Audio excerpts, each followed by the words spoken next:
Go have everybody do a strengths assessment. If you can't do a strength assessment, go to We Are Character Strengths. It's free. Have everybody look at their strengths, their top 5 strengths, and have a conversation. What are your strengths? Play back to them when you've seen them use that strength.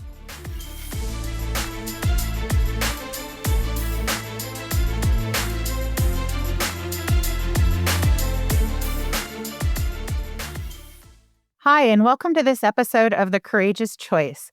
This week, we're really excited to welcome Ashish Kothari, the CEO of the Happiness Squad, to join us. Thanks so much for joining us today, Ashish. It's my pleasure, Jamie. Thank you for having me. We met earlier this year, and I was so inspired because you were sharing your journey and, quite frankly, just the name of your business, the Happiness Squad. Who doesn't smile when you think about that? I'm really thrilled that you're going to be here and share a little bit about your journey and your story and what motivates you to be doing what you're doing today with all of our listeners. So thanks for joining us. Why don't you share a little bit of that journey with us now? Yeah, would be my pleasure, as I was sharing with you.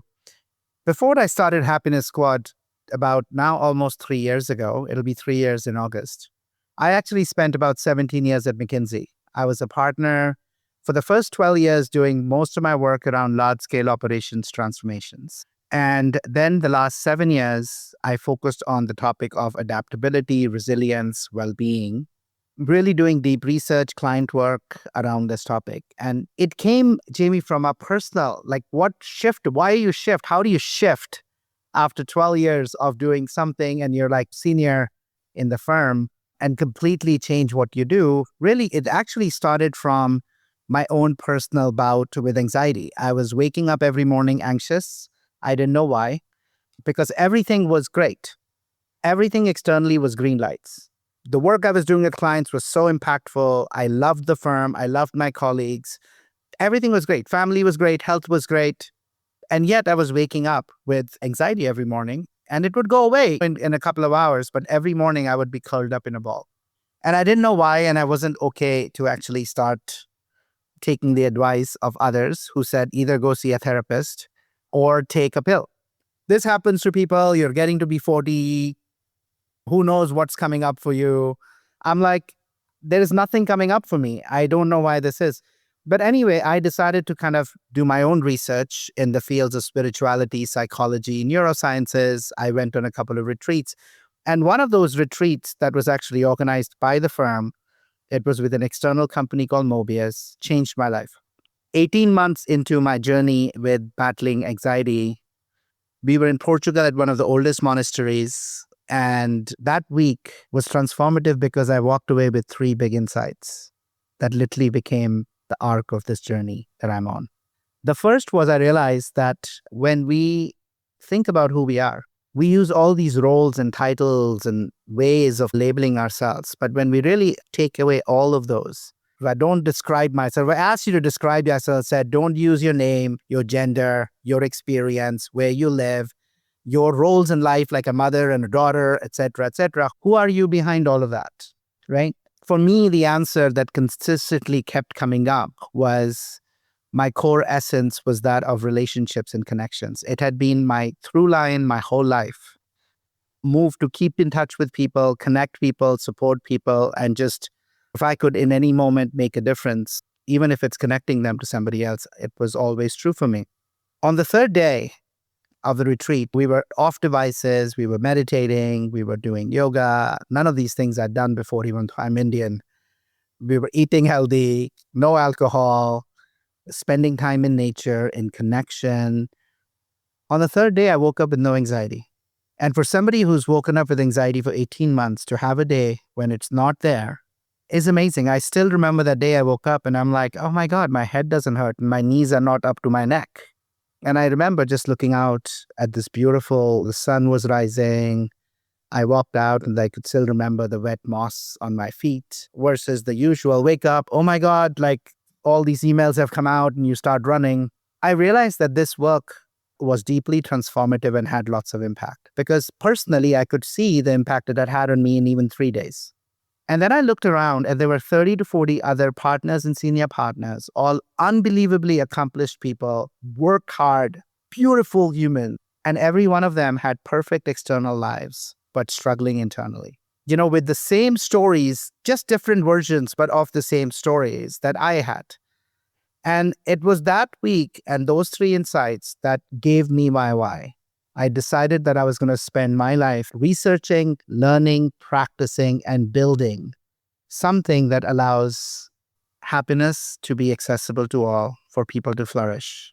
That was it. 12 years into the firm, I decided to completely change my tracks, my practices. I became a learner again versus a partner who's leading work and supporting others, integrated it. And along the way, I realized that it wasn't that I was doing other work, but this work was actually the foundation of high performance. And I just lived into this old way. But anyway, that's the story. So a lot of people, ask me, like when I left, people say, wow, you were so courageous. And I always say it wasn't courage. It was my calling that set me free.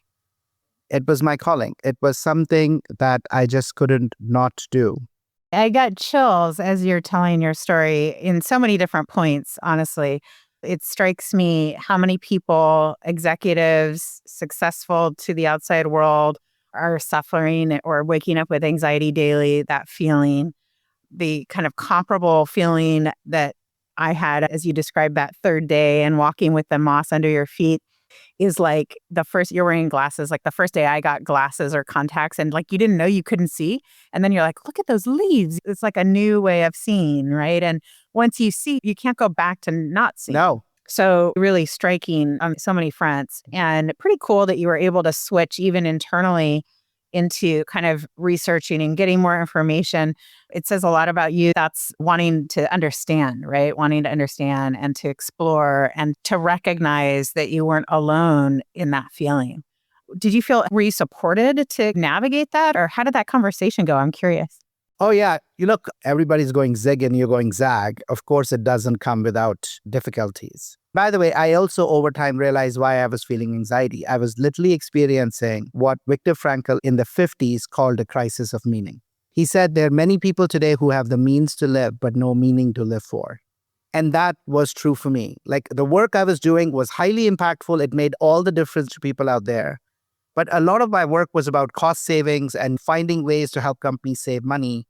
And here I am. Money's never had any meaning for me, ever. I don't know what price of things cost. Not because I've like, oh my God, yeah, you have so much money, you don't care. No, I came to this country with $5,000 of a loan. I had nothing.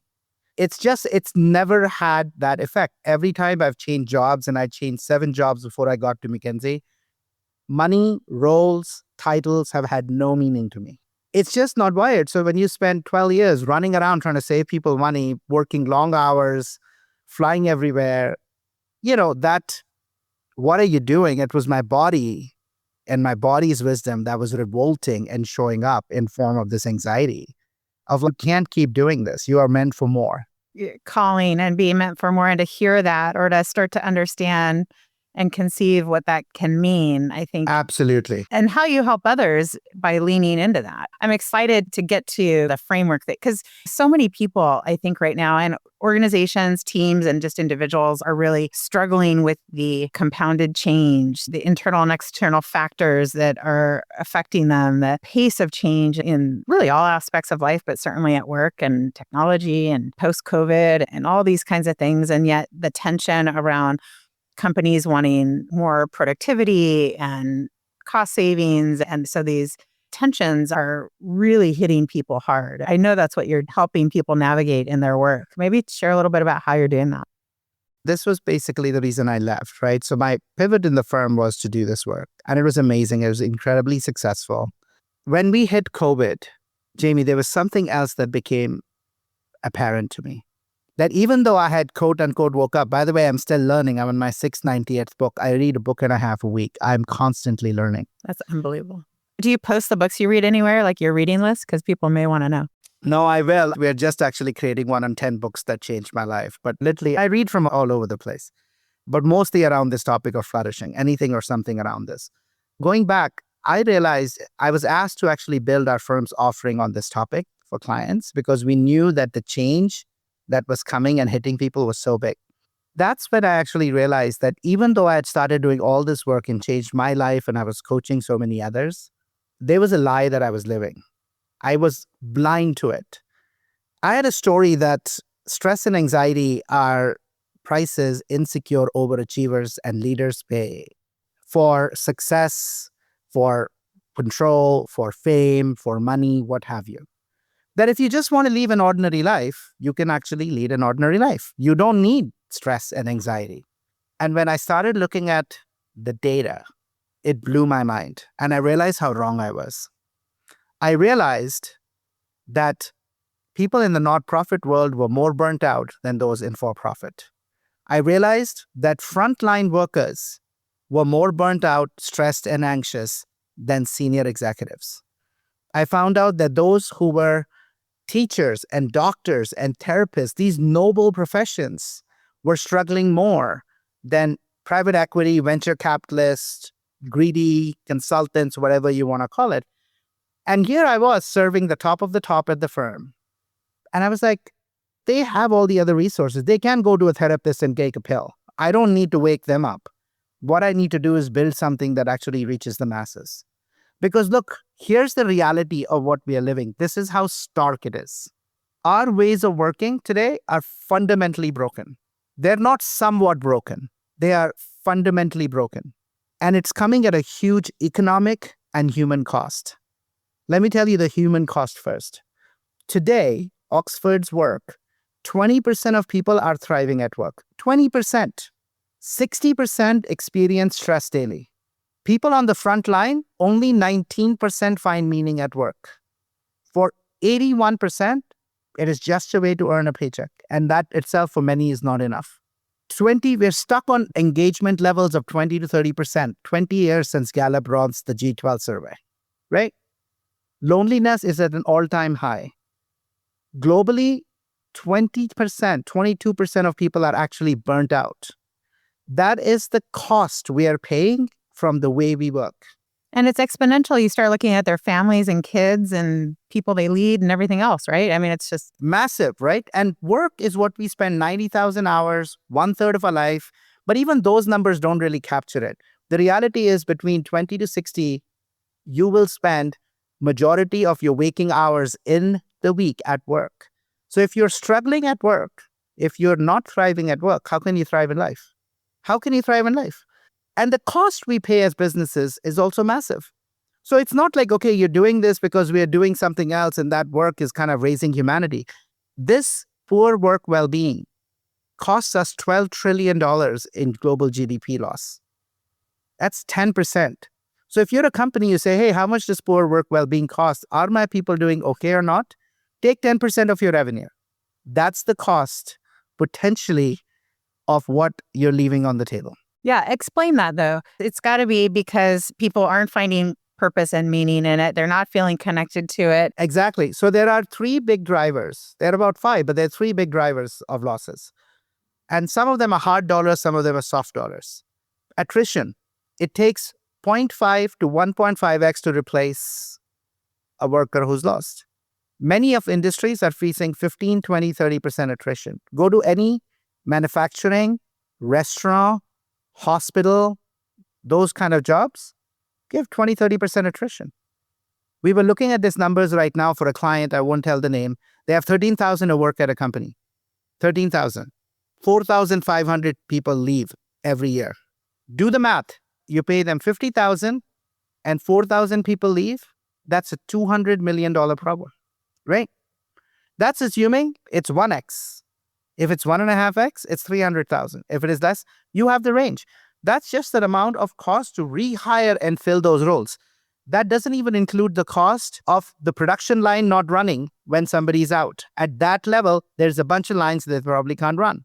The 12 trillion breaks down to approximately 900 million on attrition, another 600, 900 on absenteeism, and then the biggest bucket, which is presenteeism or productivity losses. Why is that? That's $9 billion. And because people don't measure it, we can't measure it, people get away with it. But we've built a model, Jamie, as in our work, we actually can quantify that loss for people and identify the drivers. And those drivers are, do you find meaning at work? Or is it just a way to earn a paycheck? Are you energized, excited to show up Monday mornings? Or do you start counting down your hours till the end of Friday to arrive? Are you learning, growing individually and collectively? Are you adaptable? Number one skill, by the way, in World Economic Forum on what's needed right now with the pace of change. Number four, are you working with colleagues who you trust and more importantly, you belong, right? You feel psychologically safe. And five, most of the work we do is cognitive. Are you working in ways with deep work and frequent breaks that allow you to think and be at your cognitive best? Or are your calendars looking like a game of meeting bingo? Back-to-back meetings constantly running double, triple booked. These are the drivers where all the human energy is won or lost. And most companies don't look at these data the way they look at data on their physical assets. I think that's really key, right? We spend so much time on our strategic planning and building a strategy. And I just think flat out, you don't have a fully baked strategy if you don't know if your organization can deliver, right? And the can you deliver doesn't just mean do you have positions, people in this positions. It's all the things you're talking about, their engagement, the culture, their adaptability, their ability to learn, they're bringing their discretionary effort, them feeling aligned and purposeful in the work, innovation, all the things, right? I want to make sure that we get to some of the framework that you have. I can imagine we've just depressed whoever's listening to this, and now they want to know, okay, so what do we do about it? So if you would, please share a little bit with us. Yeah, so look, fundamentally, the differentiation for us and what we are building comes from a complete paradigm shift. So we have to first accept that our ways of working are broken, right? Not somewhat, but completely. So we say, what do you do about it? Many executives I know say, we're spending money on our mental health spend has gone up. We're spending all this money. Let me tell you about our EAP programs. They're wonderful. People can take time off. We have therapists. And oh, by the way, have we told you about our benefits? Our benefit programs are amazing. We get gyms and meditation classes and amazing doctors, and we give people vacation. We have 2 weeks of vacation, right? There's amazing employee benefits. That's the problem. So that's step number one. We have to fundamentally look at that and say, okay, if all of that is true and it's not working, why is it? Oh, by the way, we also do surveys, Jamie. Do you know, we do once a year, we do engagement surveys and we ask and we take pulse. And then based on that, we really listen to our employees and then we drive these programs, right? We drive training programs, we do leadership programs, we do top executive leadership programs. We do all these things. We do all of this. It's amazing. And I say, okay, when you launch a digital transformation, when you launch a manufacturing transformation, when you decide to implement an SAP system, how frequently are you looking at data? Are things going right or wrong? And making corrections. Static energy strategies today, when the world is changing every day, every week, every month, is stupidity. So when you look at data 1 year old and take another 6 months to roll out a one-size-fits-all program, that's where the problem is. Most companies today are pursuing wellness. Those companies who are pursuing, many of them are not pursuing, but those who pursue, even those who pursue engagement and wellness and believe in their people, they're doing it as a benefit. They're not doing it as a strategy. Because what does it mean to pursue something as a strategy? Here's what it means. You look at data continuously to see is it working or not so you can make adjustments. You measure that metric for that strategy at the same level that you measure performance. If you're having performance dialogues on revenue, profits, costs, call center uptime, have the same on your people every month. As a strategy, you will then hold the people accountable. You will promote based on that. You will incentivize and bonus based on that. Today, most teams' scorecards don't even have the health of the organization on it. So, one, you have to pursue it as a strategy. Multi-year. Today, most wellness benefits, and I've had so many conversations, can you show me real time what the impact is? Can we see the impact in 4 months? Is that the question you ask when you spend $100 million implementing an SAP system or a HRIS system or a CRM system? Is that how you're writing your AI investments? Show me the impact right now. No. And by the way, a system might actually implement faster than a person for its change. Exactly. And so this notion of pursuing as a strategy means do your diligence, build your fact base on what poor work well-being is costing you. Look at external research, look at your personal research, and commit to that as a strategy. Weave it through the organization. Point number one. Point number two, measure continuously, and most importantly, just like you do with physical asset transformations, let the team choose the intervention. One size fits all interventions don't work. It won't work in plants. It doesn't work with fleets. It doesn't work with stores. It will not work with people. And yet we do one size fits all programs, right? Everybody's doing a purpose journey this year because that's the flavor of the year. People are busy, man. Like they don't have time to go do this, right? So I think that's number two. Number three, when I think about who runs these programs, right? If we are asking, most of the time, leaders delegate this authority to HR to run the program. And all of our poor HR colleagues, all they can do is run the program. And I've been in these environments, right? When I'm running a lean transformation and I'm taking somebody through a lean training, which by the way is led by operators, by plant managers, not random trainers. A month after training, you show up, and if I taught you 5S, I expect that to be implemented. In a retail store, if we said, here is a new planogram for the month, you better implement it. If I implement a new system and I train you, I expect you to use the system. If you keep running Excels, you're not going to have a job. That's the point. We enforce it. No, we implemented SAP. You will use the forecasting module of SAP. You will not forecast on your own in spreadsheets. Tell me one HR program, leadership training, where we go back and say, I trained you on this leadership behavior. It's 3 months. You're still not doing that behavior. That closed loop does not exist. It's true for leadership of others and leadership of self. Yes, those loops do not exist. So my whole point is focus on transformations, not trainings. Take small pieces and make sure the teams implement it. Give them the support to implement. Don't train them and then say, my job is done. 4.5 on 5, people found value for time. They said they will. No, go back and check that they did it.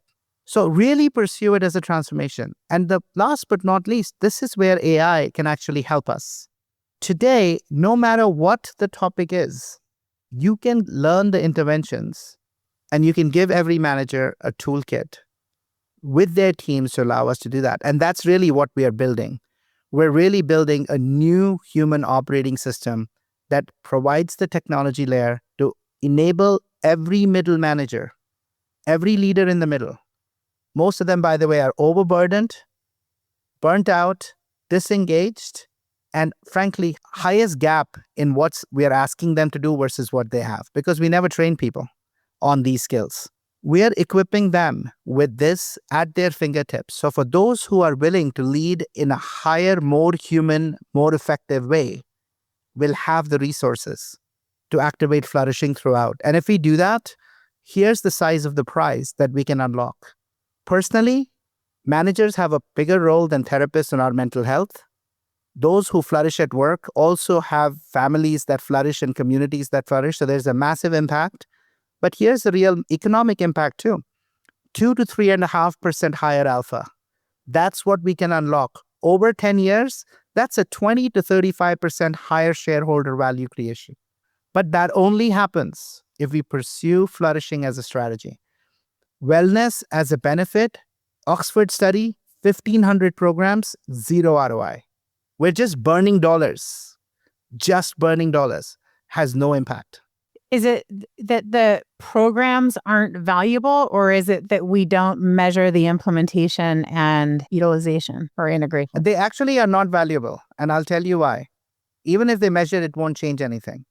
How many times, Jamie, have you seen, hey, we have this amazing expert. I know somebody who paid $70,000 for Adam Grant to come and speak in one webinar, $70,000. Most of the people were multitasking while he was speaking. Why? Because they had so much work to do. Star Power brought them in, but they were still doing their work because who's going to do that for them? So we don't give people the space. And the reason I say most of them are irrelevant, maybe it'll help a small percentage of it, right? Look, some small percentage who need it, for them it is valuable. But as an overall investment, as a company, they're not. Researchers looked at gym memberships. You know what they found? Those we gave free gym memberships to, even if you didn't give them, they would show up to the gym. Everybody else, you can give the gym memberships and didn't go to the gym, they're not going to the gym. Those who meditate without calm and headspace, because all we need is our breath.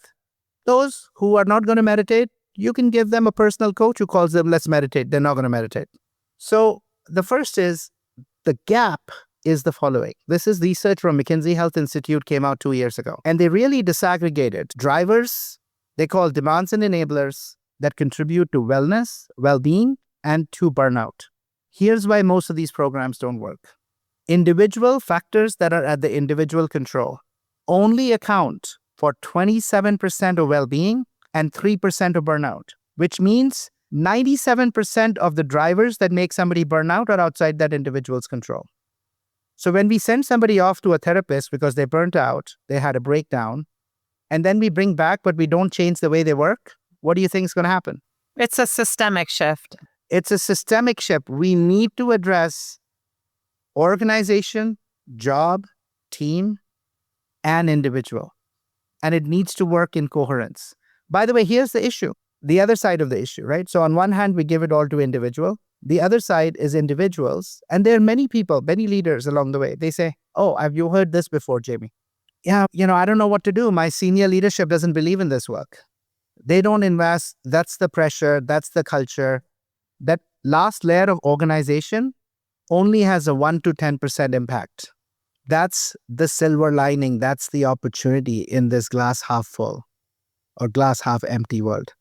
As a leader, as somebody who leads people, you have agency, you have control over 80 to 90% of your team's well-being. You control it. So don't blame senior management. Yes, they can be huge amplifiers because there are certain things that only the leadership team can do, like rethinking employee benefits, like going from credentialing to reskilling, to making some of these other programs available, to really invest and build succession plans and talent pipelines. Yes, many of these things need investment and only the top of the organization can do. But every leader, you might lead even a person of 3 people team. You can connect with your team and say, hey, Jamie, what are your aspirations in life? Where are you trying to grow? How can I help you get there through this job? I love that. I think that what you've shared around really getting clear about, are you as an organization really willing to commit to this? What is the ROI? What are you willing to do to ensure and measure and continue to refine? What can we do as individual leaders, regardless of the size of our teams?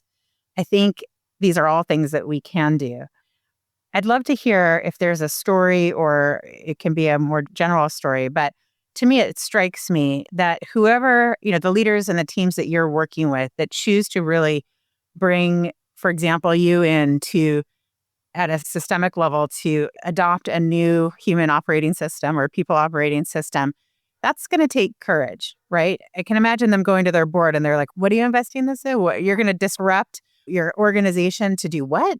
So we have 2 different ways in which you're activating it. But the first one I would say is it's a leader play, right? I think we are at a stage that there are many leaders who are waking up because these systems are not working for them either. I've had 2 different situations where CPG company procurement leader for North America brought us in because he basically said the organization and the kind of environment in which we're swimming is so toxic. I want to support my people. I had somebody else who's at a bank did the same thing.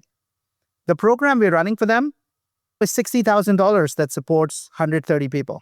They have it in their budget, right? And he's like, rather than teach people some random procurement thing, I'm going to actually help them be more human. I want you to help them build adaptability skills, and we'll integrate them into our team rituals. So we took them through a program where all of us collectively built some micro practices every month, but they also talked about how we integrate them into team rituals.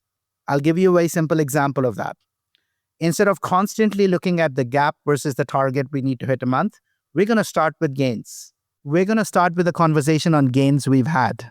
What have we achieved this week? What's something that brought you joy? Even if you don't have that conversation, hey, where do we find yourself from a +2 to -2? Fully energized versus depleted.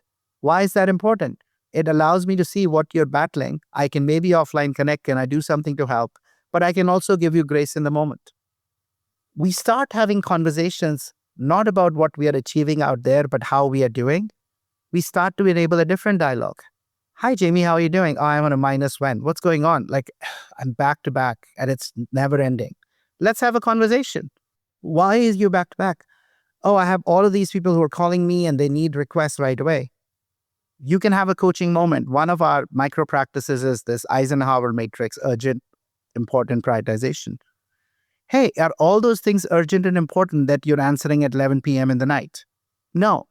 So why are you answering them? Well, there's an expectation from the person who sent me that I'll get them back to them.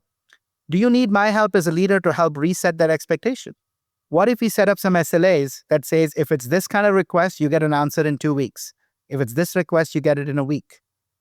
Those dialogues are possible. We don't need somebody at the president of the bank to change. That's a function leader with their team, giving them the courage, giving them the encouragement to make a shift. Sometimes that's what it takes. I think I need to get you on my weekly or every other week rotation so you can ask me that question. Right? It's simple things. Gratitude. How do we recognize each other? It's tuning in, having a conversation. This is the other dialogue. I'll give you another example of an intervention. Any leader can run it. Any leader. You can run it yourself for $60. Go have everybody do a strengths assessment. If you can't do a strength assessment, go to VIA Character Strengths. It's free. Have everybody look at their strengths, their top 5 strengths, and have a conversation. What are your strengths? Play back to them when you've seen them use that strength. And now look at the job that the team does and say, which jobs are we collectively doing as a team that Jamie would actually be really good at, even though that might not be her job? And what is Jamie doing that doesn't use her strength that somebody else can do? Yep. Completely changes the dynamic.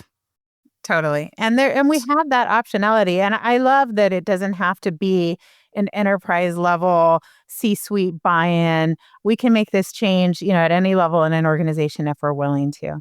It requires us going to the world of your podcast. It requires us to be courageous. It requires us to recognize that despite all of our wiring that shows that happiness comes after success, that success and worthiness is based on the goals that you've achieved, we flip the script. We recognize worthiness for who you are, not what you do. We recognize from research that flourishing leads to success, not success leads to flourishing. That flourishing leads to health, not the other way around, right?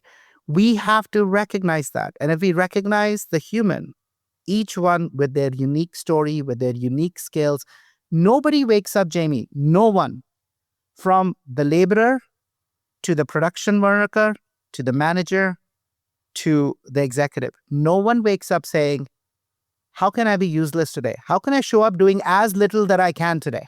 Nobody wakes up that way.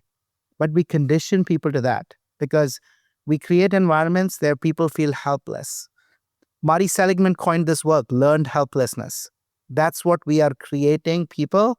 We are making them helpless because of systems of broken ways of working. If we ignite the human spirit, if we give a little bit of oxygen, we give a little bit of hope, we get a little bit of fire and comfort of love, we can change this. And the change will come one leader at a time. We cannot wait for large enterprises who are under capital markets, quarterly targets to change. It will not change. I am not holding my breath for those. No, I'm not either, but I am all in on flipping the script. You are so inspiring, and I'm super grateful. Thank you so much for joining me today, Ashish. I wish we could talk all day. It's my pleasure, Jamie. Thank you for having me. And listen, if people want to find out more, I post on my LinkedIn daily.